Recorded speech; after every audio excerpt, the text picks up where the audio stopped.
Hi hello வணக்கங்க. இன்னைக்கு வந்து ஒரு லென்த் வீடியோ சரியா. அது இன்னைக்கு தான் முன்னாடியே போடணும்னு நினச்சிருந்தேன். இன்னைக்கு தான் அதுக்கான சான்ஸ் கிடச்சிருக்கு. எது அப்படின்னு பார்த்தீங்கன்னா, இந்த நாஞ்சில் விஜயன் அவங்களோட வீட்டு ஃபங்க்ஷனுக்கு போயிருந்தோம் பார்த்தீங்களா. அங்கே நடந்த ஒரு சின்ன இன்சிடெண்ட் தான். அது இந்த அளவுக்கு ஒரு பெரிய இதுவாகும் அப்படின்னு நான் நினச்சி பார்க்கல. ஃபர்ஸ்ட் ஆஃப் ஆல் உங்கள் எல்லாருக்குமே தேங்க்யூ. எதுக்கு அப்படின்னு பார்த்துட்டிங்கன்னா, என்னை வந்து நல்லா புரிஞ்சுக்கிட்டீங்க. நான் வந்து எந்த இடம் கிடைச்சாலுமே அந்த இடத்த வந்து நான் யூட்டிலைஸ் பண்ணிப்பேன். நான் வந்து தனியாக தெரியணும்னு ஆசைப்படுவேன் அப்படின்னு சொல்லிட்டு நீங்கள் எல்லாருமே நல்லா சப்போர்ட் பண்ணுறீங்க. குறிப்பாக வந்து நிறைய அக்காக்களை தான் நம்ம இதில் சொல்லி ஆகணும். அவங்க எல்லாருக்குமே ரொம்ப நன்றிங்க. ஆனால் அதே நேரத்தில் வந்து ஒரு சின்ன விஷயந்தான். நம்மளுக்கு ஒருத்தங்களை பிடிக்குது அப்படிங்கிறதுக்காக நம்ம அவங்கள கொண்டாடலாம், இல்லைன்னா அவங்கள பாராட்டலாம். அதுக்காக நம்ம இன்னொருத்தங்களை பகைச்சி பேசக்கூடாதுல்ல.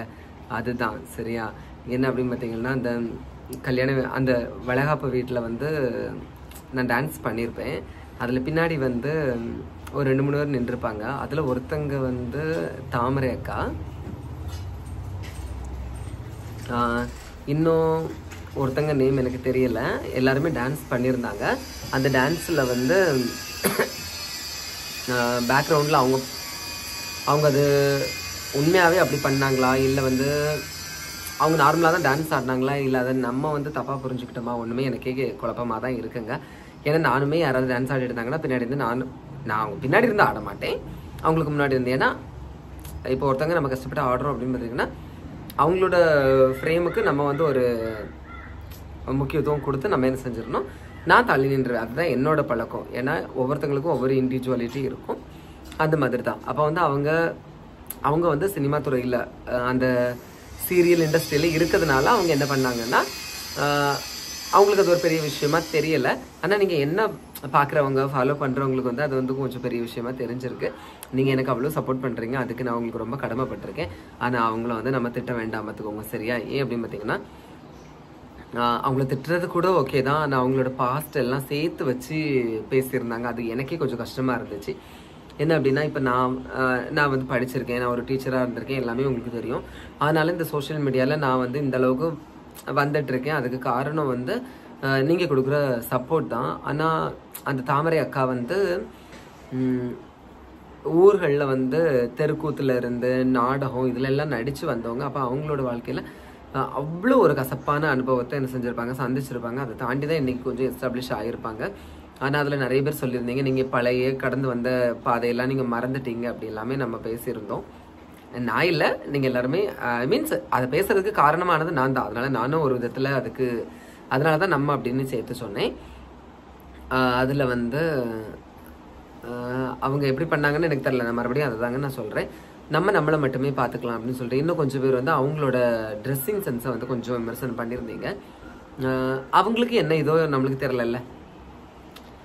அவங்க சுடிதாரில் வந்துட்டு போகலாம். இன்னும் கொஞ்சம் பேர் வந்து ரொம்ப கீழ்த்தனமாக போய் வந்து பேண்ட் போடவே மறந்துட்டீங்க. ஏன் இந்த மக்கள் இப்படி பேசுகிறாங்க அப்படிங்கிறத பார்த்தோம் அப்படின்னா, அவங்க வந்து பிக் பாஸில் வந்து எனக்கு சாரீ தான் கம்ஃபர்டபுளானது அப்படின்னு சொல்லியிருப்பாங்கன்னு நான் நினைக்கிறேன். எனக்கு கமெண்ட்ஸில் கொஞ்சம் பேர் பண்ணியிருந்தாங்க.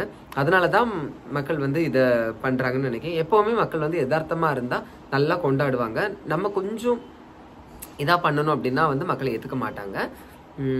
ஆனால் எனக்கு தெரிஞ்சு அந்த தாமரை அக்கா வந்து இது வந்து தெரிஞ்சு பண்ணலை. இது நார்மலாக அவங்க வந்து நான் ஆடும்போது பின்னாடி ஆடினது தான். அதை வந்து நிறைய பேர் வந்து என்ன கிண்டல் பண்ணுறாங்க, கேலி பண்ணுறாங்க அப்படிலாம் சொல்லியிருந்தீங்க. சத்தியமாக அப்படிலாம் இல்லைங்க.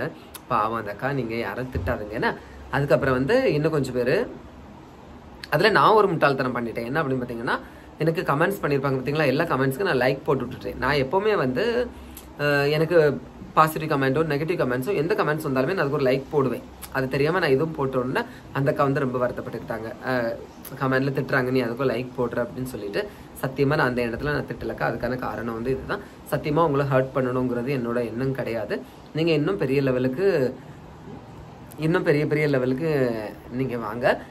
ஆனால் என்னமோ வந்து இந்த மாதிரி ஒரு இது அமையறதுக்கு சந்தர்ப்பத்தை நம்மளே ஏற்படுத்தி கொடுக்காம நீங்கள் பார்த்துக்கோங்க. எனக்கா யாராவது ஒருத்தங்க ஸ்டேஜில் டான்ஸ் ஆடுறாங்க அப்படின்னா, உங்களுக்கு விருப்பம் இருந்துச்சோ இல்லைன்னா நீங்கள் வைப்பு பண்ணணும் ஆசைப்பட்டீங்கன்னா ஃபுல்லுமே அதை ஆடிடுங்க. அவங்க கூட சேர்ந்தே நீங்கள் ஆடுங்க. மக்கள் நல்லா கொண்டாடுவாங்க. நீங்கள் பின்னாடி இருந்து பண்ணும்போது தான் மக்கள் வந்து அது தப்பாக புரிஞ்சுக்கிட்டாங்க. ஓகேவா? ஸோ இது வந்து உங்களை ஹர்ட் பண்ணியிருந்தா நான் அவங்ககிட்ட சாரி கேட்டுக்கிறேன். அதுக்காக நீங்கள் வந்து எனக்கு சப்போர்ட் பண்ணுறவங்க யாரையும் திட்டாதீங்கன்னா பாவம் அவங்க. சரியா, எனக்கு சப்போர்ட் பண்ணுற எல்லாரும் இப்போ உங்களுக்கு இந்த நிலைமை புரிஞ்சிருக்கும்னு நினைக்கிறேன். சரியா, அந்த காலம் திட்டாதுங்க. என்ன பிரச்சனை, லைக் பண்ணுங்கள். அது மாதிரி இந்த யூடியூப் சேனல்காரங்கெல்லாம் இஷ்டத்துக்கு ஆகா போகணும்னு பேச ஆரம்பிச்சிட்டாங்க. அதெல்லாம் உண்மை கிடையாதுங்க. Okay, thank you.